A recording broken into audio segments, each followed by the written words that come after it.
Hey guys, welcome back to my channel here. This is Page of Fame. So as you guys know, the Apple event was today at 10 a.m. Eastern Standard Time and 7 a.m. Pacific Standard Time. It didn't really last that long. It only lasted about 40 minutes. It was all about iPads like we predicted. And it was introducing some new items. So let's go ahead and start off with the iPad Pro that's going to be available on 5/15, which is next week. So let's actually get to learn a little bit more about it, and then in a separate video, I'm going to be doing how I would order it. But look at how gorgeous the new thin display that it looks like, and how great this just looks, a visual perspective here.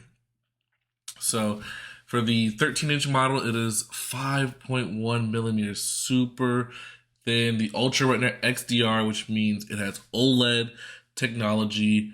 It is introducing the M4 chip, which we'll get into more in a second, with AI capabilities. They talked a lot about AI in this presentation, by the way, so you guys will kind of see that as it goes. It crushes the workflow here. New Magic Keyboard that's redesigned. Really, the only thing they added was a function row key and a bigger trackpad. That's the only thing that they changed, along with giving it two color options. You now have the silver or the space black, which you same thing for the iPad Pro colors. And it only works for the iPad Pros. The Apple Pencil Pro that came along with it, that has some interesting things. You guys will see that as well. But you guys can take a look at this on the new space black color. And then you also have the silver here. So the only difference is, you also have a landscape camera now. That's really interesting. It's just so thin. I remember when they had showed it, I couldn't believe how thin these models are. I mean, we're talking about ultra thin. The thinnest product that Apple has ever created, and that is true. Thinner than the iPad Nano, if you can believe it. The world's most advanced display. It is gorgeous. It is a dual stacked OLED technology. It gives you 1600 nits of peak HDR. Still has ProMotion display, so still it goes up to 120 hertz refresh rate. True tone comfortability, and then 1000 nits full brightness at a concurrent time. So definitely way more than the mini LED display. Absolute gorgeous runs. Here's the M4. This was truly revolutionary in terms of what it packed in its chipset. I do believe this is much better than the M2 that was in the iPad Pro previously. You will notice significant gains on this one, and I didn't say that about the other ones. It is truly a great architecture, and it being a 3nm second generation one. The battery life has not changed, if I'm not wrong, which is actually a good thing for a more powerful chip, that the battery life has not changed. But you guys can see the graphics at light speed. Ray tracing has now been given to the iPads, which if they would use the M3, it would have also been ray tracing on there. But the neural engine of the M4 that was given to it, the 38 trillion operations per second. It's truly different. It's really is a power-packed machine. You also have the media encoder now that lets it accelerate AV1, which is a better efficiency way of watching high-resolution video without destroying your battery. Playback and edit 5 streams of 4K ProRes with 3D rendering, which is insane because an iPad could never think about doing that previously, and especially with the M2. So really some good things. Also, some note, it is 10-core GPU, so that's really great from the jump. It's a 10-core GPU, which is really different, and I really love and enjoy that.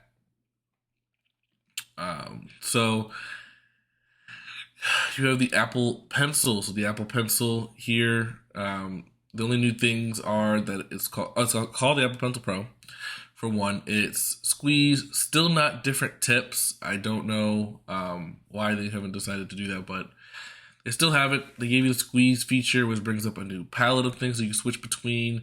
You now have the haptic feedback, so you have something that when you do run on there or double tap or squeeze, it gives you a motorized feeling of letting you know that yes, your action that you want is correct. The new gyroscope feature was let you barrel roll through a painting to give you different lines and brushes. You also have the double tap feature, and you also still have the Apple Pencil hover. And all this is still going to be available with the iPad Pro and the iPad Air that we'll talk about in a little bit. So yeah, here are the things, and it lives permanently up here, and that's how it charges. Battery life is still the same, so nothing really to get into it there. Like I mentioned, the Magic Keyboard, all it gave you function rows and a wider trackpad. Nothing else has changed. You can now shoot and edit all in one, which you were previously able to do, but with the app, you're able to do that with a landscape ultra wide camera now. So finally, instead of holding it,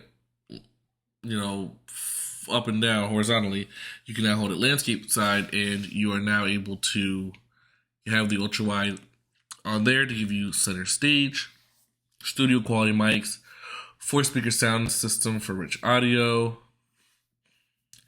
As you can see here, you can add it up to a 6K display. So really nice that you've been able to do that with the iPad Pro before when they gave you that capability, but this time it's with a much better connectivity capabilities, as this is Thunderbolt 4, which gives you better data transfer speeds of 40 gigabytes. So that is the iPad Air with the new 13 or 11-inch option, and the M4 chip, 4K video abilities with 12 megapixel wide cameras, true depth camera system, support for the Apple Pencil Pro.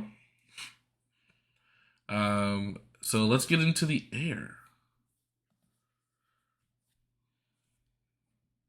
So the iPad Air comes in 4 colors. It's still going to start at a great price of $599 for the 11-inch model, and then $799 for the 13-inch model. So really, still the liquid retina display. So still the same display as always. Nothing has changed. Still 60 hertz refresh rate now with the M2 capabilities. And here are the 4 colors that you get. So you have the blue, purple, like a starlight color, and then a space black color. Honestly, this was a kind of an underwhelming event. It was short. It was kind of supposed to be, in a sense, because WWDC is going to be so jam-packed that I think they just wanted to put this iPad event out there. They knew it was going to be short, sweet, get to the point, make sense, right? Totally understand it. Definitely makes a lot of sense for Apple to do this style. I'm just glad they just didn't do a press release and they actually did an actual event. That was awesome. Flat out flies with the M2. Everybody, if you've seen the M2, you know that what it brings compared to the M1, which is about 20% faster than the M1, which I don't know if you're an iPad Air user, you really need 20 more percent on a 60 hertz display that you don't probably use for much productivity, but hey, it's available to you. The landscape camera continues. Like I said, they're transitioning all of them to this. You now have Wi-Fi 6E in this one. I also did want to mention the original iPad has now gone down to $349 permanently. Should have been that price from the jump. I don't know why Apple was previously hell-bent on making it over $400 when that iPad wasn't that revolutionary to where it needed to justify that big of a price jump. Also did want to mention the storage has jumped. So it is now 128 for the iPad Air, 256 for the iPad Pro. So if you're somebody that likes storage options. That's obviously great to know about, but that was it. That was the event. That was everything that Apple announced. That was everything that Apple had put out there. Let me know you guys' thoughts down below, if you guys felt underwhelmed or if you guys think that Apple did a great job with the iPads. Personally, I think they went the safe route on the iPad Air. I think they definitely should have given it the mini LED, at least for the bigger option. They should have done that. And M2, I guess. Now it's 2 generations behind the iPad Pro, which is very odd. It never was that before. It was always 1 generation, so I'm very confused on why now they're making it such a big design difference. And I think they're truly going to stop making the M3. And I think that's the reason why they want to quickly move on from it and not include it in the iPad Air, because then that would mean they would need to produce iPad M3 chips, and they don't want to produce M3 chips. They clearly want to move on to the M4 and push that as much as they can, which is fine. I just think that it just kind of looks odd on the iPad Air to be 2 generations of chips behind now than compared to the iPad Pro. But let me know your guys' thoughts down below. I'll see you guys in the next one. Next video will be ordering guide on what I would do for the iPad Air and for the iPad Pro. Have a great day. Thank you guys for watching my latest video. Make sure to like, subscribe, and hit the notification bell, and I'll see you guys in the next one. Peace.